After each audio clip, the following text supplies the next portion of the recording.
Season 3 of the Intermission podcast, the first of 2023. It's been a long break. Co-piloting today's episode, my close friend from my undergrad university, Mitch Racine. Mitch, how are we doing today, my man? Gregory, thank you very much for the intro and thanks for having me on the podcast today. Doing good, man. Start of the year, a lot of things, new beginnings, fresh starts. Working on myself and focusing on having a huge 2023. Yeah, absolutely. It's kind of refreshing, eh? I mean, obviously, in the grand scheme of things, it's just another day and it's just another month. And for whatever reason, it's kind of a fresh start. And whatever those bad habits you've been looking to drop or the things that you've been putting off and been looking to do, it's kind of just seems like a new chapter for everybody. So I'm excited for 2023. We look back on 2022. What a crazy year in sports. I mean, it's just been, it's kind of been the coming out of COVID year and things are back on track. It feels like things are back to normal in the world. So that's always nice. Yeah, definitely. Like you said, it's really just an excuse to start fresh and like you said, quit those bad habits. You have any New Year's resolutions over there, Mr. Greg? Not nothing crazy. I've got some goals set. I would like to start boxing. Uh, I would like to get to the point where I can call out some guys and maybe fight in like a rough and rowdy or something like that. There's a boxing gym not far away from where I live, and I've been telling myself I'm gonna pop in and throw hit the bag a bit, but I have yet to do it. So I hope that I garner up enough courage to go and throw some punches at the bag. So I want to get boxing. But any resolutions for yourself, my man? Yeah, you have some massive mitts there, so I can see that, but nothing crazy. Just keep like I said, continuing a lot of self improvement and just keep crushing it at work and outside of work, and we'll see where things take off. But don't want to put too much pressure on myself or look too into it. But no, very excited for a 2023. Yeah, big year, Jordan year. All right, listen, I do want to announce too in the pregame show here. We got quarter one, we got some NFL talk. Mitch and I are going to dive into the NFL. Quarter two, we'll talk about the NBA. Quarter three, we've got some NHL World Junior action. The World Juniors have been absolutely phenomenal. A lot of the listeners, Mitch, are American, so not sure how they're feeling about things. And then quarter four, we got the PGA Tour back in the mix this week, so that's going to be exciting. But just continuing on in the pregame show, we've got the one and done pool starting this week. So if you haven't joined the one and done pool, get in that. I know it's a super exciting time for golf fans. You pick a golfer every week. Wherever they finish, you'll receive their earnings for that week. And then cumulatively at the end of the year, whoever's got the most money wins the pool. Mitch, you excited for the one and done? Hell yeah, I'm in there. 519 Mitch, come at me. I'm looking for that top spot, looking for some merch. We can dive into it a little bit later, but might even give away who I got for this week. Yeah, absolutely. It's we'll definitely get into it in quarter four, who we're liking for the one and done. Obviously a tough week in the first week. It's a reduced field, but we'll get into all that. Mitch, I was reading online, and I know you're a big golfer or have been in the past, and I know you still swing the sticks every so often, but so Costco has come out with like a golf line and their Kirkland, their signature line of foods and kind of their store brand has released in the last few years, like golf balls, and they got into a big kind of court case with the Titleist Pro Vs and how they copied them, and Kirkland balls. And then there was the Kirkland putter and Kirkland wedges. And now there's a Kirkland 2-iron. I don't know what your stance is, but I think it's complete dust. If you're a 15 plus handicap, if you're using the Kirkland gear. Yeah, it's I've heard some mixed reviews. I've heard, oh, is it a TaylorMade Club rebranded as a Kirkland? I will admit I am a user of the golf balls. You can't really get a better bang for your buck. So I was a trendsetter there. I've been on them for about 3 seasons now. And I've gotten a lot of people onto them. I was told at one point it was a TP5, but rebranded. Who knows really if it's made in the same factory. That's kind of where those rumors started. So yeah, I'm not sure if I can buy into the irons, but the golf balls, sign me up. I did get a dozen for in my stocking actually. So I was thinking that they might go in the shag bag though, the kind of like the chipping, because I mean I don't know if I could game a Kirkland. I'm going to be completely honest with you. I mean it's hard for me to get away from the TP5s, the Pro Vs. I actually do know what I do game is to the Callaway Chrome Softs. I had an ace with them 2 summers ago, and I've been on them, man. I love they're juicy around the greens. They've got great soft feel. Might get mixed reviews though, but I've been a Callaway Chrome Soft guy. Just the regular Chrome Soft. You can get maybe sometimes with the triple track, but you can get them dimpled with like logos and like a soccer ball. I'm away from those. No chance. Yeah, those are a bit gimmicky, but at this point in my career, like you said, I'm not swinging the sticks as much as I used to. So just kind of looking for that price point, and Yep. you're losing a couple balls around. You don't want to be losing Pro Vs. No, absolutely. Just finally in the pregame show here, Mitch.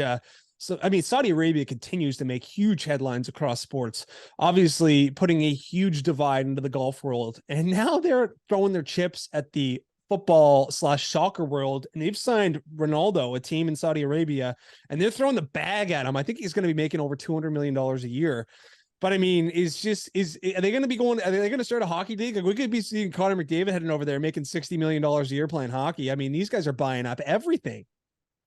I know, yeah, it might be a hot take, but I do think it does kind of feel like if a Tiger Woods went to live. I'm not sure if everyone else. I've talked to a lot of big Ronaldo fans, and I think a lot of people are a bit upset at this. I saw an interview a few years ago with Ronaldo saying that he would never end his career in a league like the MLS or in one of those Saudi leagues. And fast forward and money talks. So unfortunately, he's heading over there. Kind of think it ruins a bit of the integrity of the game and kind of takes him out of that GOAT discussion. I know you spoke on this in the last pod, but I'm definitely Team Messi over Team Ronaldo.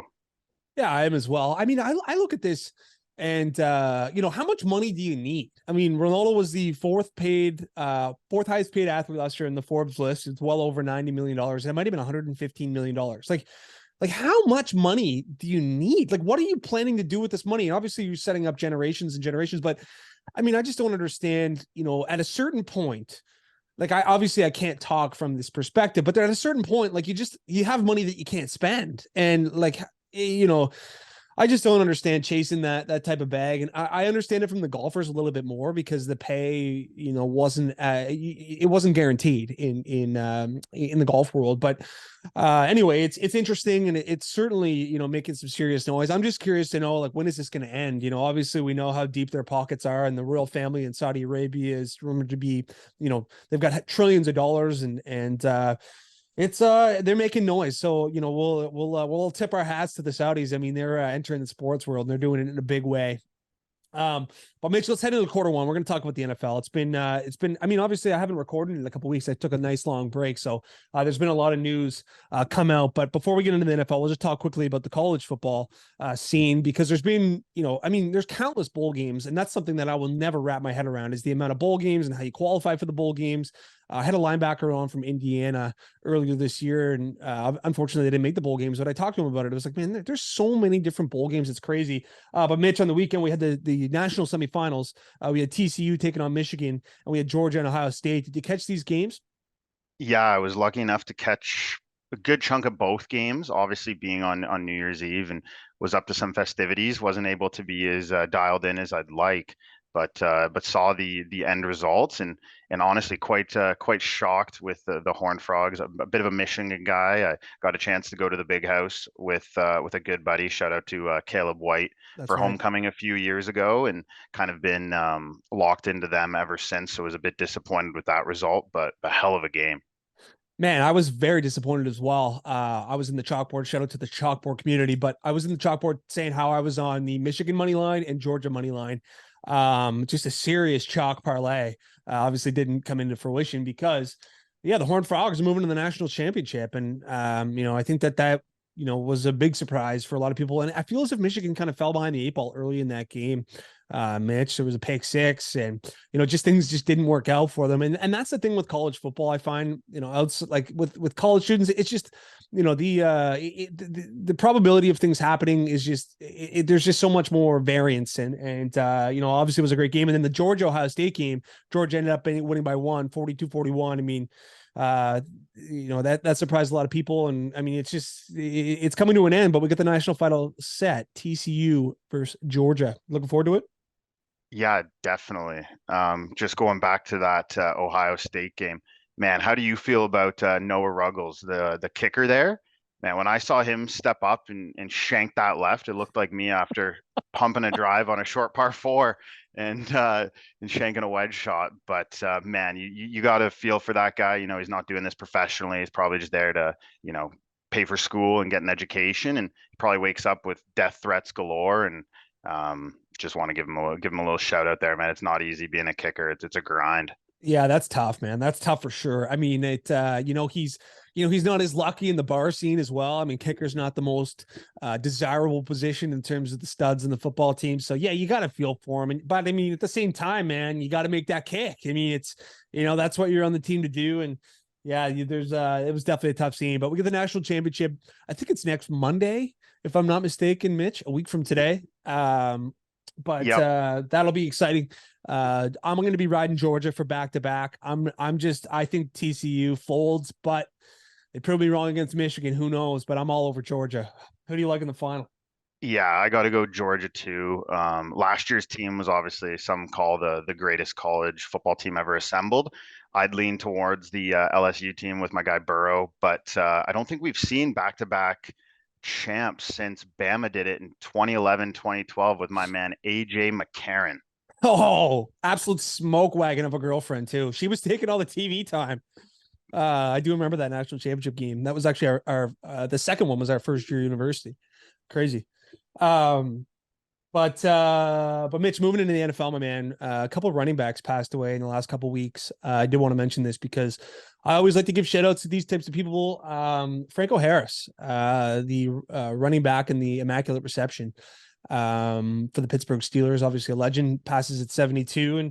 And Ronnie Hillman, former Denver Bronco running back, played for the Broncos when Peyton Manning was there, passes away with cancer at the young age of 32. So rest in peace to those individuals. And it's always sad when the sports community loses some of their athletes due to cancer and circumstances like these. Yeah, no, definitely rest in paradise to both of them. That's some absolute legends of their respective franchises, and like you said, just tough to see. Absolutely. All right, Mitch. Well, listen, buddy, we've got some serious news to talk about here in the NFL, and we're starting things off with Trevor Lawrence. So Trevor Lawrence, let's be honest, he was not getting a lot of love. His rookie season was kind of shaky. It wasn't pretty in Jacksonville last season. I mean, with Urban Meyer, things weren't looking fantastic. But his second season, I mean, after the 2-5 start that they get off to, things are not looking great. But Trevor Lawrence has been an absolute machine the last 7 weeks. Dougie P has those guys buzzed, and they're going to be a playoff team. They are leading the AFC South. I'm extremely impressed with Travis Etienne. I think Trevor Lawrence, he doesn't really have that big weapon. I guess you could consider Christian Kirk, but at times it's been Zay Jones. Evan Ingram's had a lot of big games. I mean, he's got a plethora of weapons. He'll have Calvin Ridley next season, mind you. But I really like what I'm seeing from the Jaguars, and I'm full on the bandwagon. Yeah, no, I love seeing guys live up to their potential, and we all saw it at Clemson. We saw what he had. It took him a little while, but man, you got to really hand it to Dougie P. I think he's a quarterback whisperer, former quarterback himself. What he did with the Eagles there to win a Super Bowl with Foles, and then to come in here, take a year off, and then pick his team, and just seeing Lawrence do it, it's awesome to see these kids succeed after all the hype. Yeah, absolutely. I really like what I see from Lawrence. I mean, he hasn't really had the big rushing games like you would have at Clemson, but he's still, a mobile quarterback for sure. And yeah, I mean, I don't think this team's got the talent to win the Super Bowl this year, but with all the picks they've accumulated and all these picks, working out, especially in the defense, I think that they could be a threat for sure, especially with Calvin Ridley. Calvin Ridley is going to be a sneaky guy next year in NFL fantasy, because if he's been working out and stayed in shape, I mean, this guy is a freak of nature. Obviously traded there from Atlanta and at the trade deadline. Man, a very interesting story here. A lot of the NFL world had written off Aaron Rodgers and the Green Bay Packers, but the mushroom machine, Aaron Rodgers, has this team buzzing. They are in a win and in game next week against the Detroit Lions. They absolutely dismantled the Minnesota Vikings. I don't know what to think of Kirk Cousins and the Vikings. It seems like, I mean, Jared Alexander completely shut down Justin Jefferson. But if you can take away Justin Jefferson, I don't know what the Vikings are. I mean, I love Dalvin Cook as well, but I mean, the Packers they've got a chance to make the playoffs, which is extremely surprising. And Mitch, what do you think about the Packers and the Vikings moving forward into the playoffs here? Yeah, this Packers Lions game, I do have circled. We know it's in Green Bay. I like what I've seen from Goff, but you could never count Rodgers and Brady. These veterans, they've been here. These moments, the moment's never going to be too big for them. I wouldn't be shocked if we see the Packers sneak in, and then once they're in, man, they're in the dance. Anyone can make a run, especially Rodgers. And like you said, Alexander had an unbelievable game there. I mean, he hit the gritty on, the Dude, guy known for the gritty. That was something else, and unreal. couldn't believe he didn't get flagged because it was right in front of the ref. And I know, it's the no fun league sometimes, but It was I a do pass think. interference too. Like I thought that play was a like I thought he grabbed Jefferson. I thought he was a little handsy on that play. I thought it should have been a pass interference. And then I certainly thought that the celebration grittying in his face was going to be flagged, but the refs had put him away, I guess.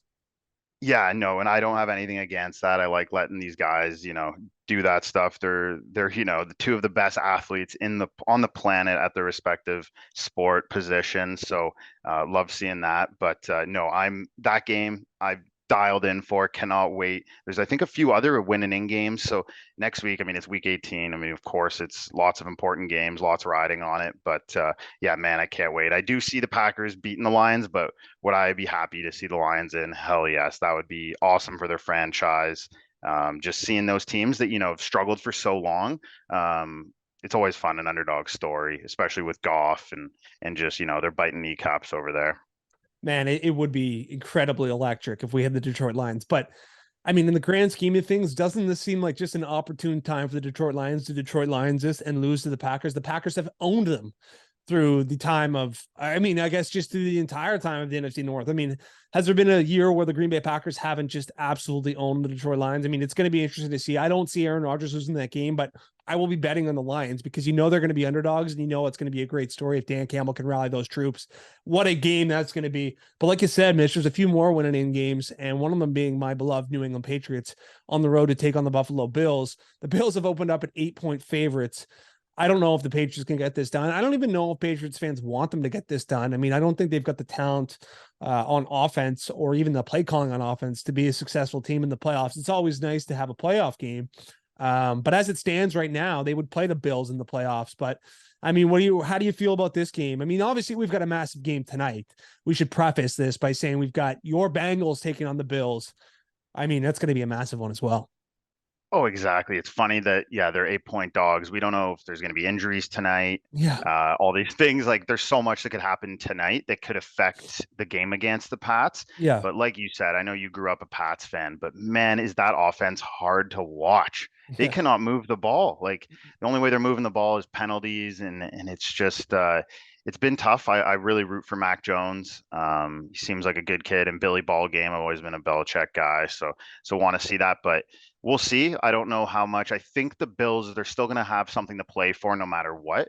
So I don't know if they lose to the Bengals and they, don't have a chance at that 1 seed, if they're going to sit guys, rest guys, how they're going to play it. But if they win tonight, I think they'll still have to win to beat out KC for that bye. So I don't give the Pats a big chance, but it's Belichick. I can never count that guy out. Yeah, we'll see what happens. I think that there's a lot of rumors around to the Patriots right now, Mitch, with Bruce or with Bill O'Brien, coming in next year to call the offense. And I mean, it's been a weird year for the Patriots. It's been a weird couple years. Obviously the transition from Tom Brady was going to be weird, but I found it extra weird too. With the quarterback controversy at one point and Mac Jones trying to grow and the Josh McDaniels leaving. It's just been a really weird show. And, I think that, they've got a ton of cap space next year, so we'll see what they can do. I just don't think it's going to be their year. I don't think they're a team that could go on a Cinderella run. But we'll see. We'll see what happens. Obviously really excited about tonight's game. Obviously you're leaning towards the Bengals. It's going to be a heck of a football game. This is finally a fire Monday nighter. I mean, last night we had the Baltimore Ravens and Pittsburgh Steelers. Obviously the Steelers ended up winning. Kenny Two Gloves, how are ya? But I'm really excited about the game tonight, Mitch.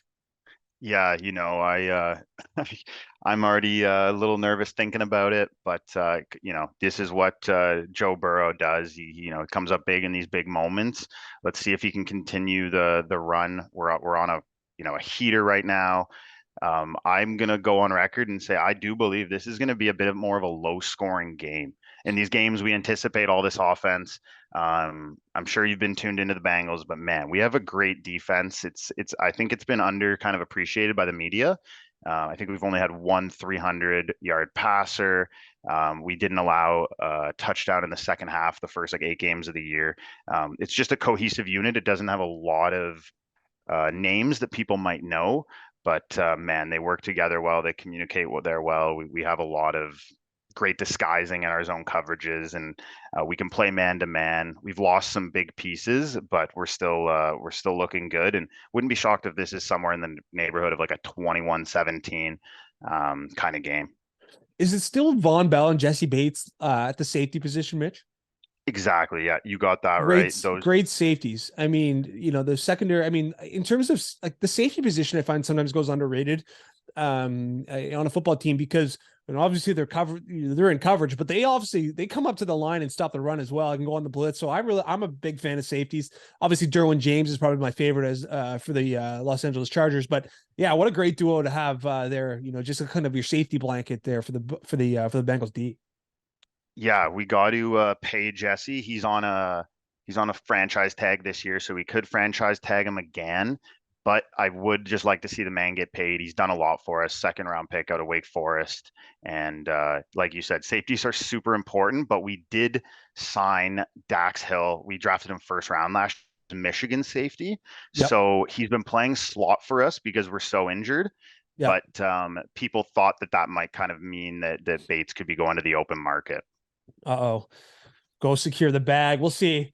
DBs have been getting paid, but Mitch, just continuing on. I was on the Buccaneers -3.5 yesterday, and I put a large amount of money, a unit that I'm very uncomfortable betting with typically. But I was very confident that the Bucs were going to win that game by 3.5, and they got down 14-0. And I mean, my underpants were smeared with shit. I was extremely worried. But obviously, come back. Tom Brady, massive game. Mike Evans, massive game. I think that Tom Brady needs. I mean, obviously, he does hook up with Mike Evans, but I mean, you've got he's just such a monster. I mean, especially in one-on-one coverage. I mean, there's not too many quarterbacks who are going to be competing with Mike Evans just due to his size, his length, his catch radius is just unbelievable. But Tom Brady throws for over 400 yards, 3 touchdowns. Mike Evans, 3 touchdowns, over 200 yards. Chris Godwin, over 100 yards. I mean, I don't know how you feel about the Buccaneers, but again, it's kind of like the Green Bay Packers. It's like, I don't know if this is a team that you want to play in the postseason because it's Tom Brady and Aaron Rodgers. I mean, they just know how to get it done. I would lean Tom Brady. He knows how to get it done more than Aaron Rodgers, clearly. But the Buccaneers may not be a team that Dallas is just chomping at the bit to play in the playoffs. Oh, exactly. They have so many big people. They've been there. Like you said, Tom Brady's done this a million times. And what's been impressing me a lot is as he keeps getting older and ages, that arm is still looking younger than ever. He's got an absolute rocket, and he throws it. And like you said, he's got Mike Evans out there and some other great receivers. So I think like you said, they could be a team that just sneaks in and then breaks some hearts. Absolutely. We'll see what happens. It's going to be exciting. Plus, they're going to host because they're going to win their division. So they'll be hosting. If the playoffs were today, Dallas Cowboys. So we'll just kind of look at that briefly here, Mitch. As it stands today, we'll have the Kansas City Chiefs in the AFC have the bye. We'd have Buffalo, New England in Buffalo. I think that would be a massacre like it was last year. We'd have Cincinnati and Baltimore, which would be a great game. I mean, we haven't seen Lamar Jackson for a few weeks, so who knows? I think Cincinnati would come out on top there. And we'd have the Chargers in Jacksonville, which would be, I think, my favorite game out of all of those. That would be an absolute barn burner. Then we look to the NFC. We'd have Philadelphia with the bye, who have lost 2 straight games, obviously with Gardner Minshew at the helm. San Francisco, Seattle. Mitch, I'm going to tell you right now, I'm looking for the San Francisco upset. I'm looking for whoever they play the first round to beat them. I'm not sold on Brock Purdy. Let's just talk about them quickly. Are you loving what you're seeing from Brock Purdy? I mean, yeah, I'm not. I think it's Kyle Shanahan. I'm loving what I'm seeing from him. It's Yeah. not necessarily Brock Purdy. I mean, he's great run design. He's sadly, struggled in those big moments that we know with Kyle Shanahan and some of those Super Bowls and things. But I really do am a big believer in him. They have all the pieces. So, I mean, you're a quarterback. It's not always. It's a team sport. So they have everything around him. I'm not a sold on Brock Purdy being the future or anything like this, but because of the players around him and the great coaches, I could see them making a run. So I'd be a little scared if I were you betting on the upset, but especially if it's Seattle as it stands right now. But hey, it's any given Sunday, as we know. No, absolutely. They've got a fantastic defense. And I just, when it comes to the big moments, I'm excited to see what he brings. But I mean, with a guy like Christian McCaffrey, I mean, they're just so stacked in every other position. I mean, we can say Brock Purdy, he hasn't lost yet and he's looked fantastic. So I'm just kind of sniffing around going, that might be pretending, and especially too, because of all of the public, I should, and all of the, NFL media is all over the 49ers. I could see a big upset happening there. But then Minnesota and the Giants, kind of a snoozer. I would lean Minnesota there. I know the Archer is going to be upset that I would lean Minnesota there. And then Tampa Bay, Dallas, obviously. So, I mean, it's super exciting that the NFL playoffs are here. I mean, it just seems like not long ago was week 1. It's so funny how fast the NFL season goes. But no, it's going to be an exciting Monday Night Football week 18. And then we get the playoffs, Mitch. Fired up to say the least. Oh yeah, sign me up. This is going to be another great year. So many fun teams in it. It seems like there are some of these teams. It'd be interesting what the 49ers do, what Jacksonville does. Some young quarterbacks there without much playoff experience. Let's see if they can get it done, when the lights are on. But either way, I mean, it's that time of year, man. We're ramping up for all things sports, and it just kind of starts with playoff football, and then I think the ball just gets rolling for the rest of the year. Absolutely. Absolutely. It's super exciting. So, all right, that's going to conclude quarter 1. Gosh, I'm all over the map. I'm a little rusty, to be completely honest with you, Mitch, in terms of navigating the podcast. But let's move into quarter 2. We got some NBA talk, and it's been an exciting few weeks in the NBA. I mean, we've had a lot of players been going off. I mean, we look at Luka, we look at Zion Williamson and John Morant. But let's start things off with John Morant, and he's getting a signature shoe with Nike, and I'm assuming that Nike's got a little wiggle room now that they've dropped Kyrie Irving. But the signature shoe, I mean, you might not think that this is big news, but if I revert back to that top 10 Forbes list, Mitch, and I mean, Kevin Durant made more money off the court than he did on the court last year. Stephen Curry, again, made more money off the court than he did on the court. LeBron as well. I mean, these shoe deals are massive for these athletes, and John Morant is certainly going to secure the bag from Nike getting this new deal. Yeah, it's hey, I'm a big sneakerhead, and I like what I saw from the design on him and his team. But did you see the logo, Greg? I haven't seen the logo. Oh, it's insane. It looks like an upside down Kobe logo. Like I'm shocked they Okay. were allowed to do that. And if I know he's a big Kobe guy, and but wasn't loving the creativity on the logo. But I the don't like shoe that at all. itself, I did like. And Jaw, man, he has with the kids and the younger generation. I think he's really tapped in there, and he's a fun, Mm. high energy player to watch. So can see why Nike, made him the next guy. But like Yeah. you said, man, that's securing the bag for generations. Yeah, I mean, for sure. I'm a big John Morant guy as well. I'm a big Memphis Grizzlies guy, to be completely honest with you. Obviously, Dylan Brooks, we got our Canadian fella on that team, but even Desmond Bain and Steven Adams, I really like what and they've been in the mix the last 2 years, have really surprised people. And Ja being the front runner of that team, the leader of that team, I've really liked what I've saw for the Grizzlies. Hopefully, they can experience some more playoff success. But obviously, Ja securing the bag with the new shoe. Any thoughts on where Kyrie Irving might go, or like what I've heard that there's like a foreign international company that might design a shoe for him. But is there any news on that front in terms of what Kyrie Irving is going to be wearing for a shoe? Nothing that I've seen. I would love for one of these kind of smaller brands to take a risk on him and sign him up. How funny would it be to see like a Skechers, like a Kyrie Irving Skechers, or just something completely Yeah, out of yeah, left field? squares. And yeah, yeah, exactly. It's I thought it was funny that he was kind of I think he was taping over the logo on Yeah, his Nike and writing messages and using the platform that way. But I mean, hey, he's still a mega superstar. He has a huge following, so I'm sure it's only a matter of time. But yeah, definitely something to keep your eyes out for in the news headlines. yeah, absolutely. Kind of an interesting case study there too with Nike, not the most ethical company in the world. But anyway. That's for another time.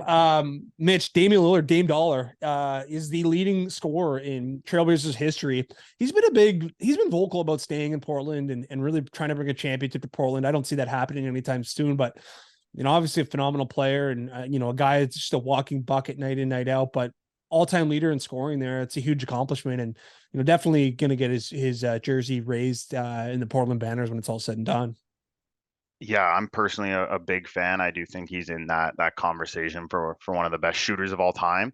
I mean Curry, of course, but he's a cold-blooded sniper, man. Some of those Yes. shots he's hitting the playoffs just in the right moments, like half court, like Yep. that I'll never forget that meme where he's under the pile and he's just kind of looking at the camera, and what an iconic shot that is. And like you said, just someone that's willing to stay in the same franchise, be loyal. That's so overlooked these days. Someone like a Giannis or Yep. like a Dame, like there's not many people doing that. So Especially it's in the NBA. Just yeah, chasing stacked teams and championships. And I mean, I see both sides of the story. Don't get me wrong, but it would be nice to see Dame go on a run and have the ability to have those clutch moments like we've seen in the past. But I think CJ leaving, but they do have some exciting talent. I mean, Jeremy Grant, who's there from Detroit. I mean, he can score. Is it Shaden Sharp? I do believe is there. He's a rookie or second year, and he's been phenomenal. So they do have some fun pieces, but they're just not built to go on a run or even be a playoff team.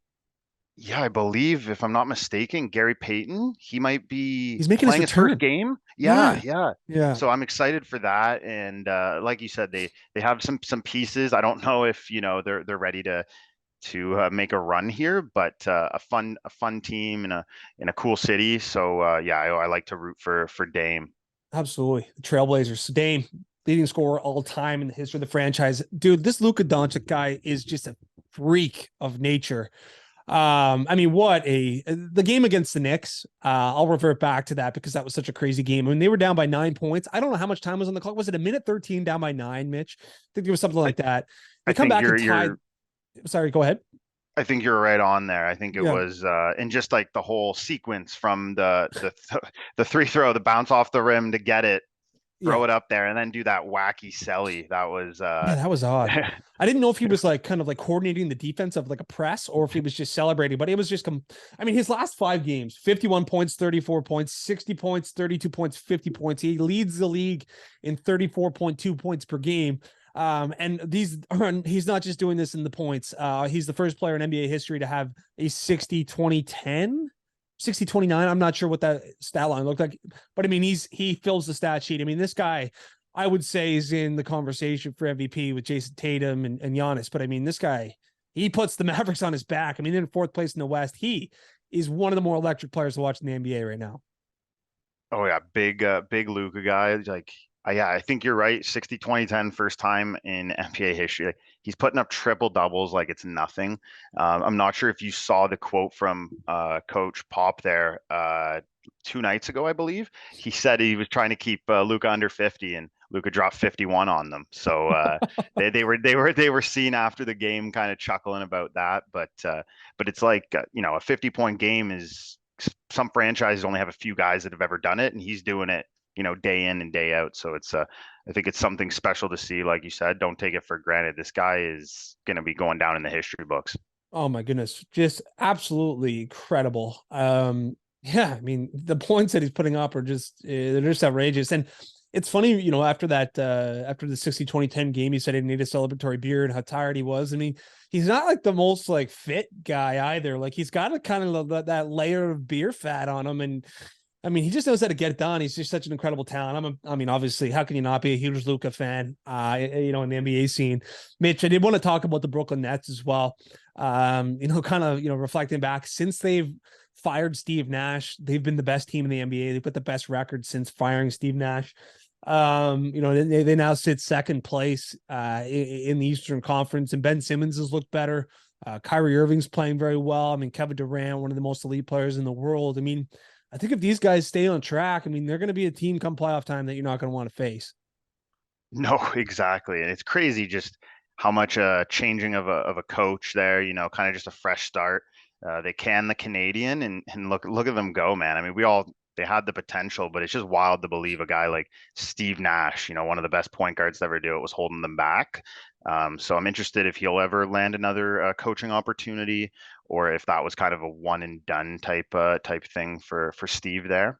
Yeah, I'm wondering too, like obviously we'd never know the inside daily kind of practices of Steve Nash, but I'm wondering if Steve had an ego. I mean, Steve is a massive character and a very famous character, and that Kyrie and Kevin are walking in with some massive egos. I wonder if there was a clashing of egos at times.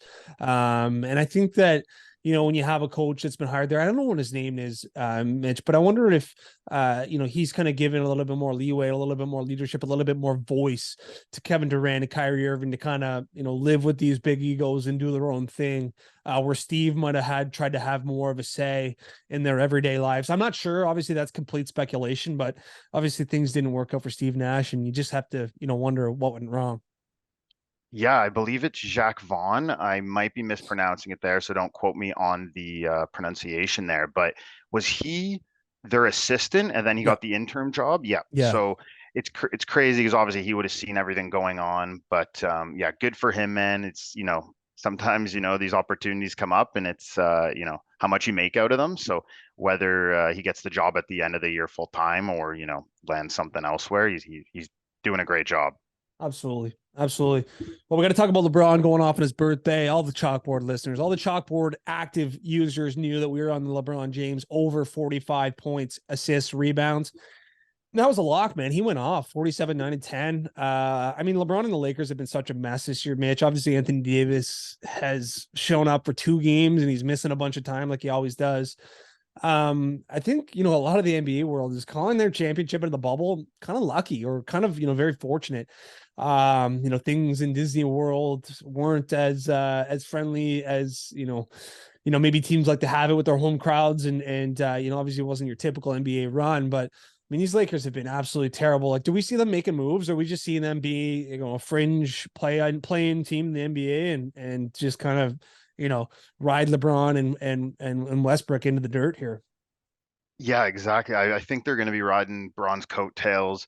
Interested to see if they're going to make a move. Is Russ on the block? Is he staying? What are they doing there? Are they going to add one more piece? I've heard Buddy Hield's name come up in the mix. Yep. Give guys like give them another shooter there, especially with LeBron, bringing so much in the paint there. So I think there could be. I would like to see them make a piece. I'm not the biggest Lakers fan, but if you are, I think you've got to be thinking the same thing. They're just like they need, well, firstly they need to get healthy. They need the AD. unibrow to get healthy. He's an absolute band-aid. But yeah, I do think they'll sneak in, and then I mean it's LeBron James, just like these other veterans in their sports we've talked about.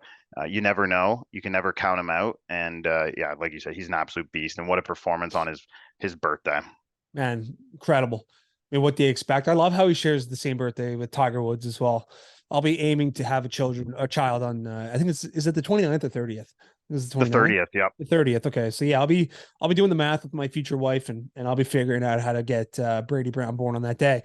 But just finally mention the NBA, Jordan Poole. You can't say enough how good he is and how good he has been in Steph Curry's absence. They've won 4 in a row. I mean, this guy's a walking bucket. I love watching Jordan Poole play. He's got kind of that Kyrie Dame type handle where he likes to dance a little bit when he's got the ball. I really like watching Jordan Poole, but obviously Golden State's got a phenomenal ball player in that guy. Yeah, I know the Poole story is a cool one, and he's another guy. Opportunity came up, and he's making the most of it. So it's great to see. Can only imagine what they're going to be like when Curry gets back. But a team that once again, I mean, like every year, to look out for. No doubt, no doubt. Once come playoff time, definitely not a team you want to play. All right, Mitch, that's going to conclude the NBA talk. Let's move into quarter 3 here. We've got some National Hockey talk, National Hockey League talk, NHL. And I did want to start off. Obviously, we're reverting back a few weeks. This is some old news, but because we haven't recorded in so long that I did want to bring up Roman Josi. I mean, this guy, what a tremendous talent. And I'm not sure if Roman Yosi's discussed enough. I think that he certainly should have won the Norris Trophy last year over Cale Makar. Might be a hot take, but led D-man in scoring. I think he almost had 100 points last year as a D-man. He is the leading scorer in Nashville Predators history, captain of that team, a guy that really doesn't get talked about enough. But Roman Josi, man, what an absolute monster. Happy to see him being the leading scorer all the time. Yeah, I know. Congrats to Roman. 570 points, I believe, passing David Legwan, a name Oh, I what a hadn't heard name. heard in a while. Yeah, And yeah. Philip Forsberg sitting in third there. But man, they've been a franchise since 1998, so definitely a bit of a one of the younger franchises. And like you said, I think it's maybe just a team in general that probably doesn't get all the media attention. True. But congrats to Roman. Like you said, a fantastic player, and he's just going to keep racking up those points. Be a fun city to play in, though. Nevertheless, would be Nashville. But yeah, I mean, I could see Philip Forsberg as well. He's I don't know who's older between the two of them. I think that Roman Josi is a little bit older than Philip Forsberg, but I could see Forsberg, obviously a tremendous right winger. Man, I go back to that Washington Capitals trade when they traded Martin Erat for Philip Forsberg. Washington's kicking themselves for that, looking back on that. But Arbor Jackeye, Mitch. Arbor Jackeye, this is an interesting guy. They call him Wi-Fi because his name is spelled obnoxiously, but obviously rookie defenseman for the Montreal Canadiens. This guy is fighting some of the toughest guys in the league. He was working at Costco last year, 4-year player in the OHL, I do believe. But man, did the Montreal Canadiens find a sleeper here. This guy's going to be a tremendous defenseman for them for years to come. And he might be one of the toughest guys in the league. Like the next guy for him to fight is like maybe Marcus Foligno or Ryan Reeves. Like he tuned up Pat Maroon pretty good. Oh yeah, and Luke Shen before that, I believe. Yeah. He's big fan of him myself, Greg. Yeah. Growing up in the Waterloo region, he Okay. unbelievable story. He went undrafted to the OHL. He got picked up by the Kitchener Rangers on a tryout, Okay. played 2.5 years, got traded to his hometown team, the Hamilton Bulldogs, Nice. for them to make a Mem Cup run. Doesn't get drafted to the NHL, gets the opportunity this year with the Canadiens, kind of expected to play for the Laval in the AHL, and makes the most of his opportunity in the preseason. And like you said, the guy's tough as nails. Like, man, would I like to have a player like him on my team? He's Oh my young. goodness. He'll do everything for you. Like it's yeah, like you said, Montreal found a diamond in the rough here. Oh man, he's been tremendous to watch. And it's not like he's a slouch either. Like he can play. He logs decent minutes and he can put up some points. He can, he's had a few games where I've looked on the shot on goals and he's been like in that 6-7 range. Like he can play the game of hockey as well. I always think too, Mitch, I mean, in the day and age of the flash and the Michigan and the hands drills, if you can play and you can work your bag off, if you can skate and you can hit, there's going to be a place for you on an NHL roster. So like if you're, a young dad and your kid, it's not always about the flash. Obviously the flashers, there's always going to be room for the flash, but there's also two lines and some depth pieces in your teams that are going to need to be able to play a certain way. And it seems like it's a little bit more rare these days, but Arbor Jackeye has been an extremely great find for the Montreal Canadiens, and they've got to be pumped. I mean, they've got a lot of young guys, and obviously there's been a lot of tough stories with Carey Price and Shea Weber, and it's been a bit of a change of the scene there. But if they get a good draft pick, which it looks like they make this year, and I think they've also got the Florida Panthers pick as well. So they might have two high picks because Florida's struggling right now in the Atlantic, and the Montreal Canadiens, they could make things. This could be a 2-3 year retool. And, it's funny because, you forget that they made the finals a couple of years ago, but they might retool pretty quickly and have a roster that, it could be dangerous in the Atlantic Division moving forward. Yeah, no, they're one of those Canadian teams that has an extremely bright future. And if they can ever sneak into the playoffs, I mean, Wi-Fi, like his game is just built for the playoffs. So 100%. so look out for him if they can, make the playoffs one of these next few years. But like you said, they're building it the right way. Absolutely. Just moving into the Metropolitan Division, Mitch. So we've got Carolina, and they've been such a fantastic team the last few years. Rob Brandamore has those guys buzzing. They're going to get Max Pacioretty back this week, which they're probably thrilled about. This guy is a point per game guy, if not more. Pure goal scorer. I don't know where he's going to fit into that lineup. I've been reading that he'll probably slot as the third line left winger on the second line power play, but I could see him being moved up fairly quickly. He's a tremendous talent. That Brent Burns acquisition has been fantastic. But this Metropolitan Division outside of the Carolina Hurricanes, because I'm fairly sure that they're going to be locked in a playoff team, it's going to be a tight race. I mean, we look at the New Jersey Devils, the New York Rangers, the New York Islanders, the Pittsburgh Penguins, and the Washington Capitals. All of those 5 teams are going to be fighting it out for the playoff spots, and it's going to be one to watch, man. All these 4 teams or 5 teams are within a few points of each other, and I mean, I don't know where you're leaning in the Metro. I mean, all of these teams to me could go on runs and could fall off. I mean, they're all kind of in that, and they're all teams too that come playoff time you don't want to play. Yeah, I'm jumping on the Capitals bandwagon, man. Yeah. Wow. Ovi's been fun to watch this year. Kind of speaking of Ovi there, I'm not sure if you saw it, but did you see after the Montreal game with he gets the hat trick, and then he goes, meets the moms of the Canadians and gets a photo with them. Like Yeah. what are you saying if you're one of those moms' kids and you're on Montreal? Like, Yeah, that's a you were tough just scene playing for Montreal against them. Canadiens, dude. Like your moms are taking a photo with an opposition. But I mean, in their defense, I mean, Ovi's going to go down as the best goal scorer in the history of the league. I mean, he's a big time beauty. I mean, there's worse guys that, I mean, if they're all taking a photo with Trevor Zegras, I think there's a little bit more chirp worthy. You know what I'm saying? I mean, I think and there's a short list of guys that if your mom was taking a photo with, you wouldn't be that disturbed. And I think Ovi's on that list, and Crosby's on that list, maybe McDavid. I mean, there's a short list of guys that if they take a photo with them, I did see that it went viral. I posted actually on the social media today. I mean, it's a tough scene though. I mean, regardless, you know, if he's a star, I mean, any player getting a photo with a bunch of moms, it's chirp worthy next time they play. Oh yeah, he's got a beautiful wife. This isn't no Zach Wilson situation here, so I don't think there's anything to be too concerned about. But yeah, I just thought that was kind of funny. But man, Ovi's been fun to watch. I mean, him and Crosby are flying under the radar for having some of the best years of their career. You know, it's impressive to see. Yeah, every year it seems like and I'll throw Patrice Bergeron in that mix too. It's kind of like every offseason, those months seem long, and it's just, you know, how people project, you know, how much of these guys going to fall off, and we forget that it's only a few months. And you know, I think Pittsburgh's a team that if they get in, like, that's such a dangerous team. In my opinion, they should have won that series against New York last year.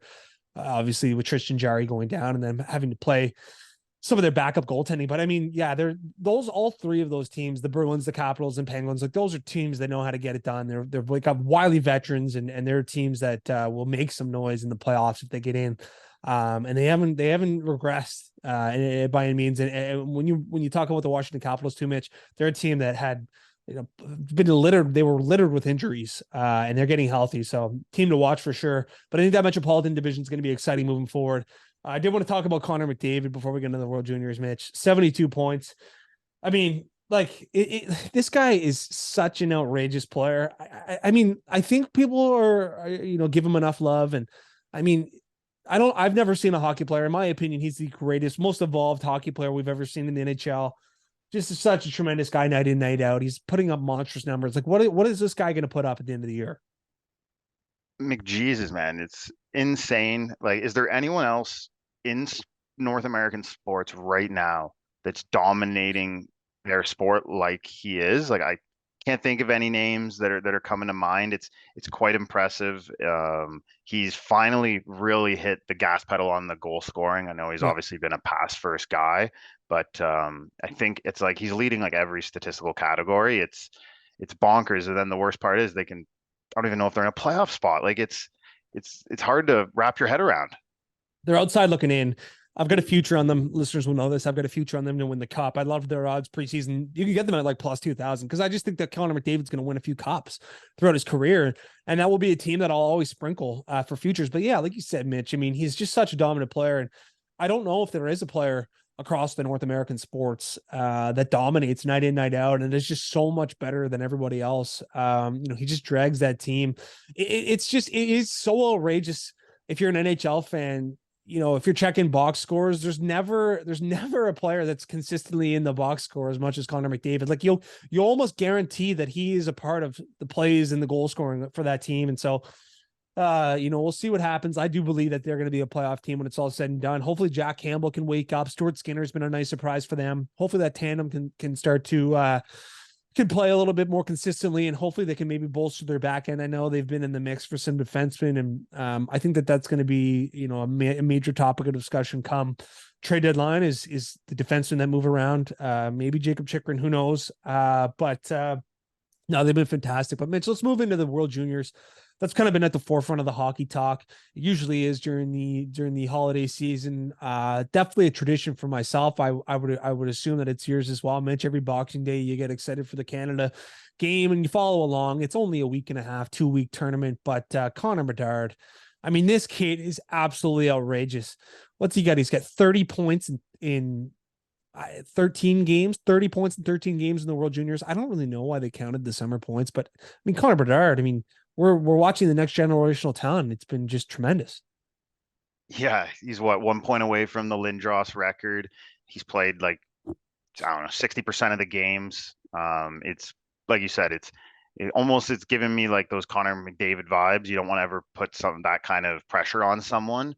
And but man, it's like he has I like, being in the Toronto area and stuff. He kind of has like the Marner kind of vision and passing with the Matthew shot. I really, really like what I see, man.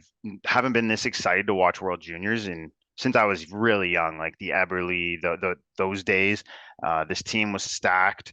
We were kind of shocked when, they lost that first game, but wow, he is, like you said, he's something else. He's going to shatter the record, assuming they make a little bit of a run here. I know they play tonight. He'll probably, break the record in the first period. Yeah, absolutely. They get Slovakia uh, tonight in the quarterfinals. So, I mean, yeah, like you said, Mitch, I mean, the amount of skill that he has, and he's a unique guy. Like, he doesn't have the size of the superstars that we're used to, the generational superstars, but he seems to slither, through the neutral zone at times. He makes guys miss, and obviously his hands are tremendous. His shot is world class already, and he's 17. I mean, he's still wearing the fishbowl. He really is. He's such a tremendous guy to watch. And I mean, whatever team gets the number one overall pick is certainly has a superstar that's going to sell tickets for them for the next 2 decades. So it's going to be interesting to see. I mean, Mitch, could you ever see a team like Arizona winning the lottery and him pulling a Lindros and saying, sorry, not going? I mean, I'm never been a big fan of that. I think Lindros did it with Sault Ste. Marie Greyhounds in the OHL as well. But if there was ever a time for it, I think that's probably the time, man. Imagine pulling up to Mullet Arena and they're still not selling out 4,000 fans or whatever, and they got the number one guy. Like Yeah. I uh I wouldn't. I know he grew up a big Canucks fan, so I mean Yep. that would be pretty cool. But yeah, I wouldn't be shocked if he did that. But we'll see. It's gonna be a weird year. Like, are people gonna start tanking for him near the end?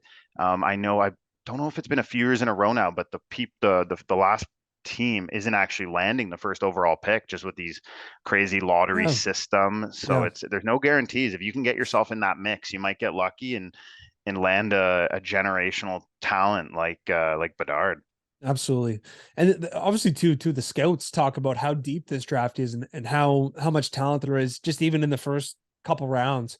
So yeah, we'll see. I mean, teams like Columbus, teams like Chicago, teams like Philly, they're all going to be teams in the mix for this guy. And then, like you said, Mitch, I mean, if you come in the bottom 7, 8 teams, you have an opportunity. I mean, I think the seventh last team has like a 5% chance. Like, your name's in the hat. You never know. So, strange things have happened in the NHL draft. So, I did want to talk about Connor Bedard, but I mean, for everybody watching, obviously the quarterfinals are on today. We get the semifinals on tomorrow, and then the gold medal and bronze medal game will be on Thursday. So, I think the fans of Halifax have really enjoyed it. Obviously, unfortunately, I haven't been able to get my hands on some tickets and make it in, but I think the atmosphere has been fantastic, and obviously we do it right on the East Coast. I don't want to prop it up too much, but I think being in these junior rinks in Moncton and Halifax have really provided a nice atmosphere, especially compared to the summertime in Edmonton, where tickets and attendance was fairly sparse, and obviously in the COVID year, I think it's pretty refreshing for these guys.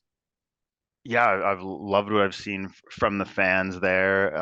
If I'm not mistaken, I want to say it was supposed to be in Russia until all that stuff went down, and then they had to kind of plan this. So it's been great to see, like you said, some sweet rinks. I've gone to a Mooseheads game there at Scotiabank Center, sweet rink, and I think just kind of those smaller rinks. Get those crowd noise. It probably bounces around the walls, and it feels like an absolute electric arena. And even some of these fans from some of like these smaller teams like Latvia, like have you seen those fans? They're going bonkers. Oh yeah, it's electric. It's electric. Actually, I was watching Austria versus Germany, and obviously the winner of that game avoided the relegation game, and Germany ended up winning 4-2. But the fans were so into it, and I mean that's so important. I think when hosting one of these tournaments, these international tournaments, is the home. It's great to have the home fan base and have the home teams games be electric, but when you can create an atmosphere that these players won't forget in for the teams that aren't from that home area, like the Austria Germany game, the fans were completely into it. There's sellout crowds. It's really special for these guys. And I know a lot of the arguments too, Mitch, is like these teams like Austria and Germany and Latvia, they're all getting blown out. But you know what? These are experiences for them to come over to Canada and play in this event and play against a player like Connor Bedard and a lot of these Canadian players, Shane Wright and Dylan Gunther and Brent Clark. I mean, all of these guys, a long list of NHLers. I mean, these are stories that they'll tell their kids, their grandchildren, and maybe even make some noise in the scouting world and be able to play in the NHL. So, I'm a big believer that they're doing it right in the world junior scene, and no, it's been really fun to watch. Yeah, they're like you said, they're giving these guys a platform. This is the peak for some of these guys when it comes to their athletic career, and there's nothing wrong with that. That's awesome. Like you said, that's something they could tell their grandkids. It's there's some other sports like with college football and basketball, same kind of thing. These guys that will be at the peak and never make it professionally, but man, I'm sure it's great to have those stories, those bar stories the rest of your life. All right, Mitch, let's hop into the PGA Tour. We got a quick quarter here. We've got the first tournament of the season. I love golf. I love how my Thursdays always have the leaderboard checking, maybe some first round leader sweats. It's just golf's a very fun sport because it is every week, because the betting is so diverse, and I'm just a huge golf fan. So I'm really excited to have it back, Mitch. It's been a long few weeks without it. But we get the Century Tournament of Champions. So we've got a field of 36 players, no cut event at Kapalua, the plantation course in Hawaii. Obviously, very famous course. The views are stunning. But the one and done pool is obviously going to be very special. DraftKings will be, all over it betting, but some massive names in the field as well. But Mitch, do you have any guys that you're looking at for the one and done and maybe for some betting, guys that you think could get in the mix to win here? Yeah, definitely. And just like you said, man, this course, like after watching this tournament over the past few years, man, it's on my bucket list going up and golfing in Hawaii. It's got some serious Jurassic Park vibes to it. Definitely. But I think this week I am leaning towards a recent winner, Mr. Victor Hovland. He's Okay. someone I've circled, obviously winning the hero there, and someone that I mean, all these guys won. They're all great golfers, but he's just someone with that recent performance. He's such a steady golfer overall, and I think just getting early on the leaderboards in the one and done. I want to see my name up there, so I think I'm going to go with him. But look out for those Canadians, Hughes and Connors, both in there. They could be some sneaky bets there. But those are kind of three names that really came to mind. How about yourself? Yeah, absolutely. I love the Canadian content on the PGA Tour these days. It's phenomenal. I think Taylor Pendrith could have a strong year as well this year, outside of those guys. But yeah, Mitch, you might not like this, but my two guys that I'm flipping towards are another bald lefty, Brian Harmon, and a guy by the name of Sahith Tagala. Those are two guys that I'm going to be looking at. I'll probably have top 10 bets on both those guys. I think Tagala is going to get a win at some point this year. I really am attracted to the 4-day no cut. Brian Harmon's a guy who could sniff around. He's a first round leader. I always like to kind of sniff around on. I like his talent. But yeah, I'm going to be kind of going off the board, in terms of, I'm going to be avoiding the big guns, and looking towards Brian Harmon and Heath Tagala. I don't know what you feel about that, Mitch. Hey, I think you're playing the long game there with saving some of these, top players in the world for other tournaments. You've done this before, you know how this works. But always Sahith Takala guy. He seems like a great human being. Such a genuine dude. Was happy to see him get on the leaderboard there. He won was it the two ball event or Yeah. the Yep. yeah. Tiburon. Yeah. What do they call that? Yeah. The two-man shootout. which was he playing with Hoagie, Tom Hoagie? Yeah, I believe so. Yeah, It was super random. That's an event that kind of isn't always on my radar. yeah, Just being near the end of the year and yeah. being in such a unique format, but good for him. And yeah, I think he's got a bright future, man. This could be a year he sneaks on, maybe, is in the mix in a major. Absolutely. Absolutely. Well, Mitch, it has been a great ride. I appreciate you coming on. We're going to be doing this again. It's always fun chatting sports with you and chopping it up. But to the listeners, make sure you're on all of the social media. Make sure you're in this one and done pool. I mean, it's free to enter. The DI merch package, the free golf bag from Run Your Pool. The one and done is going to be phenomenal. Make sure you join the pool. Make sure you're in the chalkboard app and chopping it up. We'll get some bets on the go tonight. But everybody, listen, enjoy your weeks. We'll be back on Friday. Mitch, thanks again, my man. It's been a pleasure.